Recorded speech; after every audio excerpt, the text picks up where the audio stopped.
Dollar. Dirt and money, no soul. Had to go and get it, ain't no time to kick it. Got a stack of flip for my foes.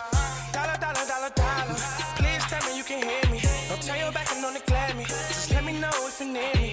Dollar. Let me watch out for my partners. Keep my money long, get my team strong. Let me run away from my problems. Yup, what's good, original crew, man? We're back on the channel. We got a new Chillin' Scares, man. Right? Yeah, Chillin' Scares. Yeah. 4 most disturbing Reddit confession posts. Y'all confessing on Reddit now? That's different. Child, people be confessing everywhere. These are my confessions. Just when I thought I said all I could say, my chick on the side. So she got one on the way. These are my confessions. I'm done. Hey, make sure y'all check out the links in the description box. Down below. You already know where to go. If you want the first part, you got to do is check out down below. Also, if you enjoyed today's visuals, like it with a thumbs up. All right, let's hop in. Let's check it out. Let's see what it's about. It's Reddit, baby. Get off of Man, what? My business. You ain't buying nothing. You ain't buying Window nothing. shop. We ain't priming nothing this year. Well, we kind of are equipment.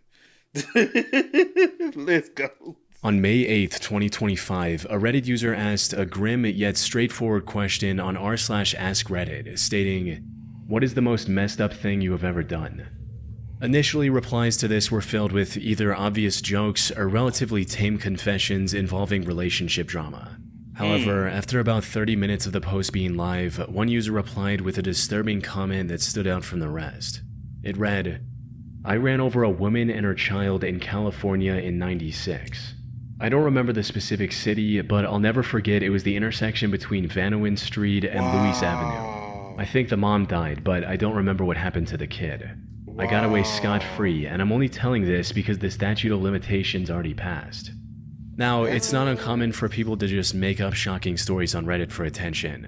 And at first this didn't look any different, until another user did some digging and discovered an LA Times article from July of 1996 about what seemed like the same incident mentioned in the comment.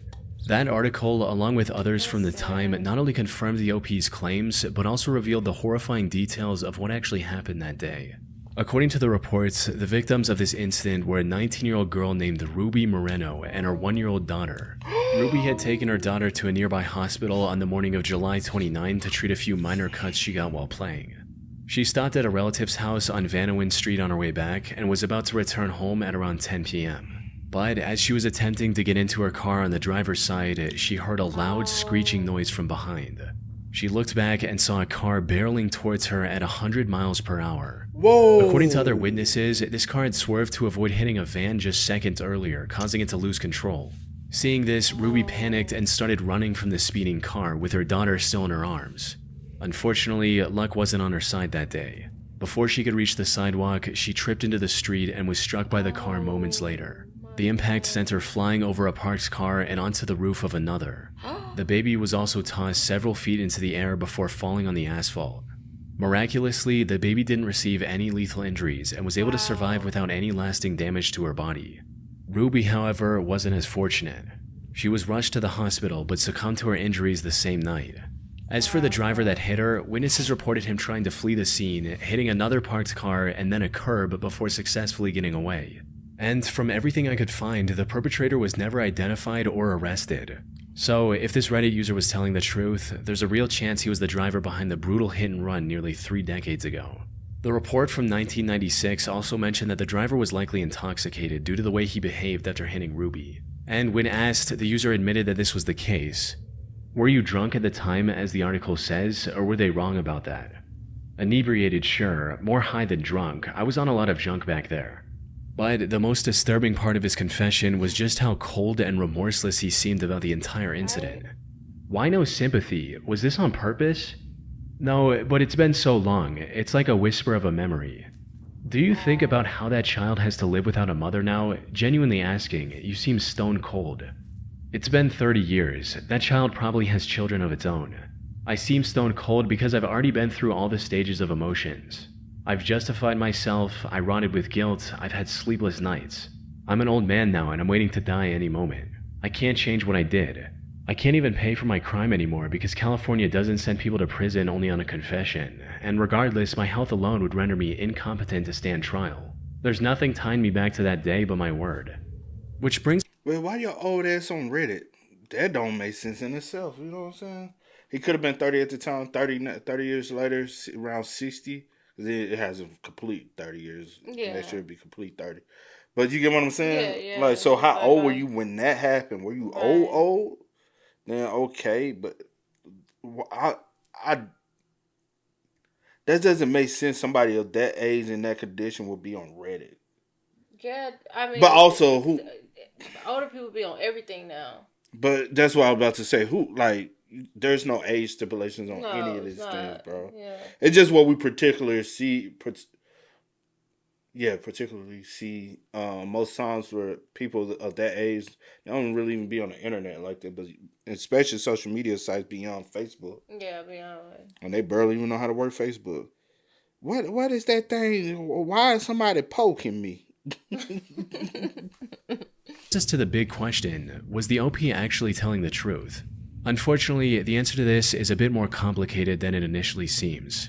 For starters, his story does match an actual incident that happened back in 1996, right down to the exact intersection he mentioned in his confession. He also added several details that didn't seem made up, and even gave a reason for why he was finally willing to confess now, because the statute of limitations had long expired. That said, there also seems to be some potential inconsistencies. Some reports claim the driver was with another passenger, and that they actually fled on foot. However, the OP not only didn't mention any passenger, but also claimed that he still had the car. He even cited its damaged condition as the reason he became aware of the accident, writing, "What was your reaction to what happened? I was too hopped up on various types of drugs to notice. It was only the day after when I saw the dried blood on my bumper." This could point to the possibility that the OP wasn't behind Ruby's accident at all. He maybe stumbled upon the 1996 article online, memorized key details like the year and the street name to make it seem real, and then fabricated the rest of the story as users pressed him with more questions. All just to get some attention on the internet. But at the end of the day, we don't know. Although if he was telling the truth, several users have already alerted California authorities of his comments. But like you said, if the statute of limitations are up on it, like... Because I do feel like people like that do look into like how long they could be, you know what I'm saying, out and about without getting in trouble. So if the statute of limitations are up on it, then he probably is scot-free. But that would be considered like... But those have statutes. It's not murder. Murder doesn't have a statute of limitation, but like vehicle homicide, like things like that do have. Let me see. Because, you know, we had looked it up pertaining to a situation like that before. And they did say a limitation, didn't it? Right? Yeah, like if someone is in the car with you. I don't know. And you fleeing a scene. It's subject to a 6-year statute of limitation.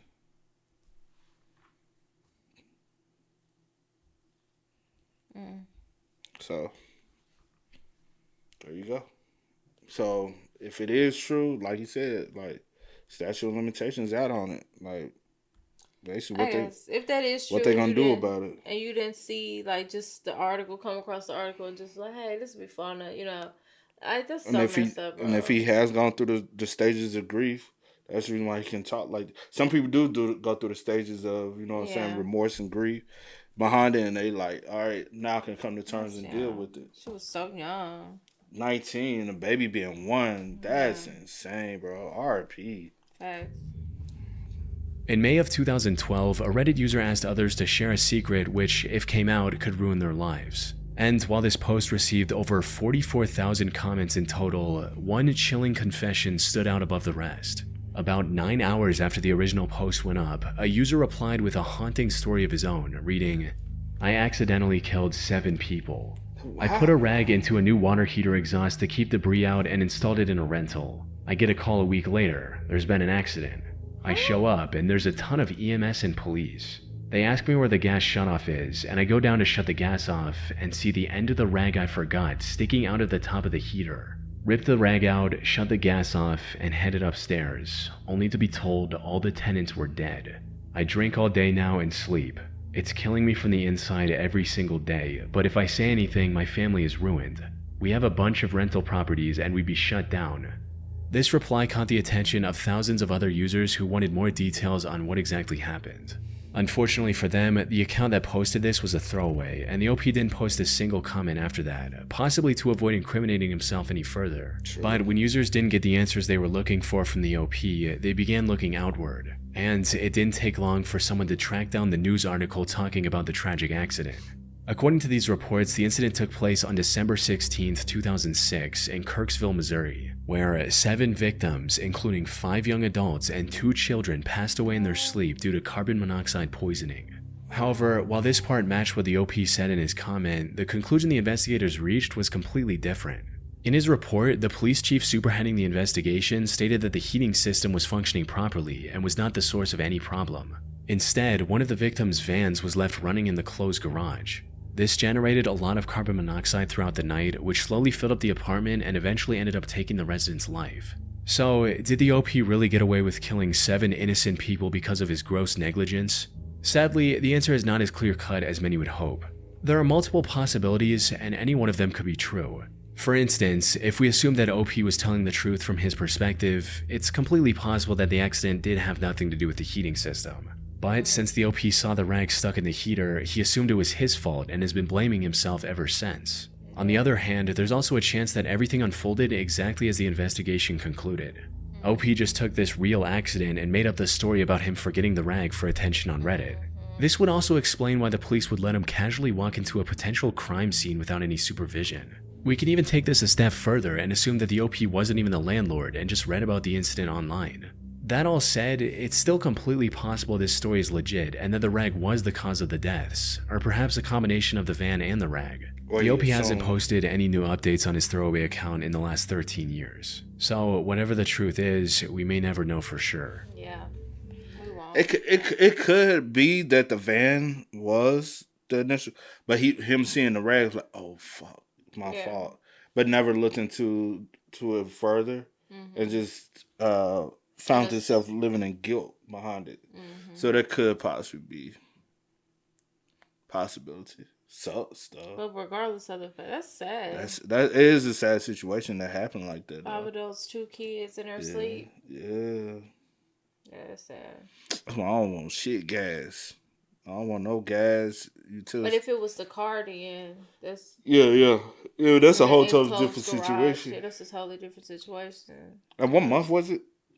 He said the month and stuff. I forgot. Yeah, That's my fault. did he say December? I can't remember because I was like, why would you leave a car running in the Maybe I made that up. in the garage? I remember 2006. I do remember the year. 2006, but he did say the he said the time. Yeah. Damn. On May 2nd, 2017, users on the Canada News subreddit came across a lengthy post titled, "Wanted for Kitchener Murder, My Side." This was a reference to a horrific murder that took place in Kitchener, Canada just a few days earlier. And to everyone's shock, this post was written by the prime suspect, Ajer Hussein. He was still on the run, but wanted to tell the internet what exactly happened on the night of the incident. However, what seemed like a desperate attempt to share his side of the story would later turn out to be a part of his plan to evade the consequences for his actions. Though the events that led up to this started 15 months earlier in February of 2016, when 21-year-old Ajer Hussein met 21-year-old Melinda Vasilier in Kitchener. The two quickly became infatuated with one another and began dating just weeks after their first encounter. However, while things went quite well for the first year or so, the two eventually started bickering and fighting with each other. This resulted in the two breaking up in April 2017 via text, and that's when things took a turn for the worst. Not long after their breakup, Ajer attempted to break into Melinda's home through her patio, but was spotted by her friend Anna and her boyfriend. They also called the police on him, forcing him to leave Melinda alone. However, he kept texting her even after this incident, asking to meet her at least one last time. She eventually agreed and invited him to her home, hoping to talk things through and end the relationship on respectful terms. They decided to meet on the night of April 27th, but when the time came, Ajer didn't show up. Melinda had asked her friend and sister to stay with her at home while Ajer was visiting. However, since Ajer was a no-show, she gave them the go-ahead to carry on with their night and the two left. They returned shortly after midnight, and to their surprise discovered that Adrian had shown up while they were gone and was now in Melinda's room with her. The girls confirmed Melinda's safety before heading off again to get food. This trip took barely 30 minutes, but by the time they came back, things had somehow spiraled into a complete nightmare. The apartment was in complete disarray and there was no sign of Adrian anywhere. And as they stepped further into the apartment, they found Melinda lying face down on the kitchen floor in a pool of blood with her body covered in dozens of wounds. They rushed in to check on her, but tragically, it was already too late. Melinda had no pulse. After composing themselves, they contacted the police and told them everything they knew, sparking a nationwide manhunt for Adrian. However, despite days of searching, the investigators were unable to find anything about his current whereabouts. That is until a post from Adrian himself popped up on Reddit explaining everything that happened from his perspective. He opened his monologue by going over the history of his and Melinda's relationship, how they were perfect together, and that he was even planning on proposing to her before everything fell apart. After spending a bit more time going over the timeline of the relationship, he moved on to talking about the day of the incident. And according to him, this is what happened after Melinda's friend and sister checked up on them. We continued to talk and finally decided it was worth it to try one more time. Anna and her other friend left the house to grab food. We both let everything out and our relationship was back on track. As I'm getting ready to leave, she asked me if I had done anything with any other girls while we were on a break or any time we were on a break. I told her we needed to be honest and said yes and told her about it.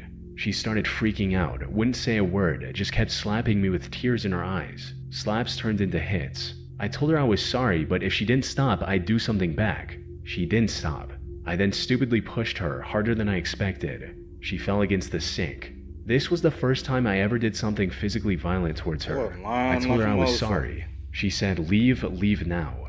I began saying sorry even more and asked if I could get a hug. She was still crying. I go up to her to try and give her a hug. Almost out of nowhere, she grabs a knife by the sink. Initially, I thought she was just going to hold it to try and tell me to leave. She doesn't. She comes at me full force, aiming towards my face. I tell her to stop. She doesn't. I tried grabbing the knife but ended up cutting my hands. After a few cuts, I lost it. I freaked out. I was scared and in a state of shock. Never in 100 years did I think she would use a knife against me. Out of shock and fear, I grabbed one. I hit her with it, almost blindly, a few times. I didn't know what happened. I was confused, shocked, and scared. I had no intentions of that happening. When I left, I honestly thought she just passed out. Then I looked at the blood and started freaking out and just ran. I didn't know for sure she had died until the next day. I honestly had no intention of ever doing that to her. I was protecting myself. From there, he went on to talk about the amount of regret and sadness he was feeling for what happened to Melinda. He also expressed his shock over the news calling this a targeted attack. Now, on their own, these look like the words of a man desperately trying to clear his name after an accident. When, in reality, every word in this post was carefully selected by Adrian to make himself look as innocent as possible. For instance, he claimed that Melinda often slapped and hit him near the beginning of his story, so that it doesn't seem suspicious when he mentions it later. When, according to people who knew her, Melinda was extremely sweet and had no violent tendencies. Adrian also downplayed the break-in attempt, claiming he merely visited her house to talk, and even left out the part about Melinda getting a restraining order against him following that incident. He also mentioned that he swung his knife just a few times in self-defense, when in reality, autopsy results showed a staggering 47 different wounds on her body. Whoa. Luckily, by this point, the police knew that he crossed the border a few hours later and was now hiding in the US. And while it did take them a few weeks to pinpoint his location, they were eventually able to arrest and charge him with the murder of his once girlfriend.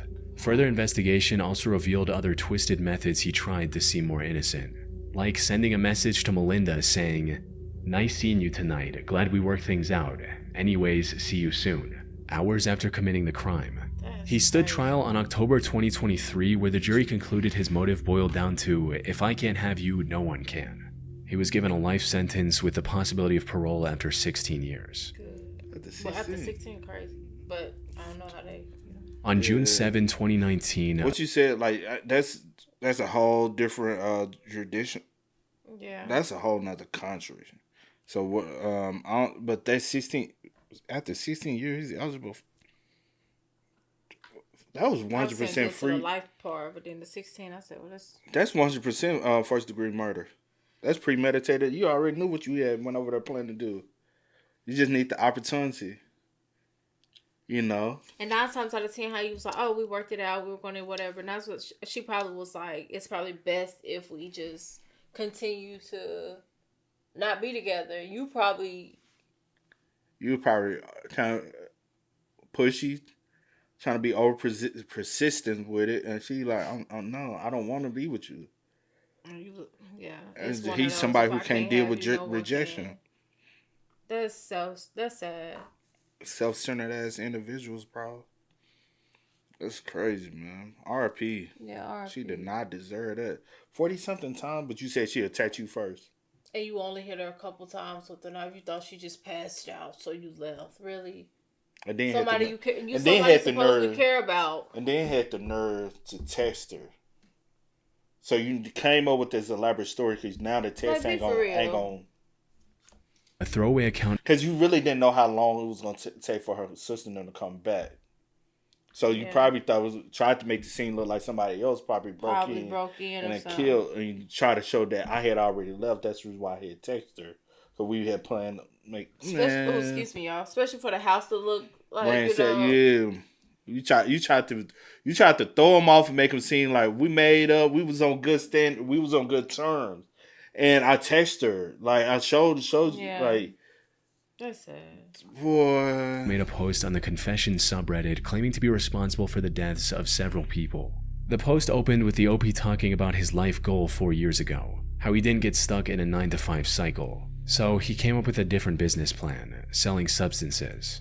However, this really didn't work out as well as he'd hoped. He hated meeting people in person and was constantly afraid of someone finding out who he was and where he lived. But then he learned about a popular marketplace for illicit substances on the dark web and started using that to conduct business. Things were going well, and even upgraded from selling just 3 substances to shipping several much more potent options as well.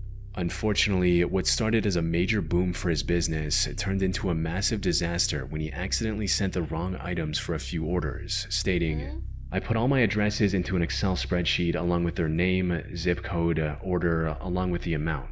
At the time, I was selling some super white powdered The was also a white powder. Very similar consistency. Long story short, my Excel... M and F. Mixed them. What? Because I also see he was selling K. You know what K is, right? And we in the W. You know what K is, right? Yeah, you do. You said the N's and a W? No, I said he was selling K and W. Oh, and a W. Oh, yeah, no, so you know what K is? Yeah. I'll just write it down. I don't know how to actually spell it. No. Yeah. Okay, I spelled it right. What Diddy was taking. Okay. That's one drug he was taking. And then just this, right? That's the simple. Yeah, okay. Simple. Mary Jane. Was also a white powder. Very similar consistency. Long story short, my Excel messed up or I messed up, and about 7 people's orders were filled in as orders. They all went out. I didn't notice and kept doing my thing for a few days. After about 5 days, someone contacted me and told me their friend died from my I immediately called BS and went to check my order log and scale up how much I had of my left. Well, I had about 11 grams more than I should have. I still don't know how it could have happened. I wasn't a user, but I definitely was high. Put simply, the OP accidentally sent a much harder substance to his customers. And while I can't mention its name on YouTube, it is known to be extremely lethal in even relatively small quantities. He later searched the names of these customers online and discovered that at least 5 of them had passed away due to his mistake. The sheer gravity of his actions prompted him to immediately abandon the drug trade and rebuild his life, stating, I immediately deactivated my vendor account. I didn't even need confirmation. I knew what happened. I knew I just killed several people. I sold the rest of my drugs, converted my Bitcoin to cash, and moved away. Didn't speak to anyone for weeks. Found a job in a restaurant, living in a city I always wanted to. I haven't touched drugs since that day. I haven't had anything to do with that life since then. However, the OP ended the post by claiming that, despite getting as far away from his old life as he possibly could, the guilt of being responsible for so many lost lives still weighs heavily on him, and that the only reason he confessed everything on Reddit was to finally get it off his chest, hoping it might bring him some sense of relief. Now, whether this actually helped him feel any better or not is completely unknown. This was his first and last post from this account, and he hasn't posted any updates since. As for if he was actually telling the truth, that much is uncertain. It's near impossible for me to track down any news articles about his unfortunate customers, given that over 100,000 people every year lose their lives from that same substance. That said, many users in the comments believe the story was genuine, and some even express sympathy for the OP's situation. Though I doubt we'll get any concrete answer on this confession's legitimacy anytime soon. Yeah. Oh. If it is true. Damn. That's super. That's a sad. Yeah, that's sad. Damn. Yeah. Hey man, y'all spam us up in the comments. Let us know y'all thoughts about all these cases or situations in the comments for us. How y'all feel about it, man? Let us know y'all thoughts and opinions for us. But until next time, y'all know how it go, man. I do go by the name DJ New Kid. This is Sierra Nicole. We are. Kid and C. We are. Ain't no time to kick it, got a stack of flip for my foes. Dollar, dollar, dollar, dollar. Please tell me you can hear me. Don't turn your back and don't neglect me. Just let me know if you need me. Dollar, dollar, dollar, dollar. Let me watch out for my partners. Keep my money long, get my team strong. Let me run away from my problems.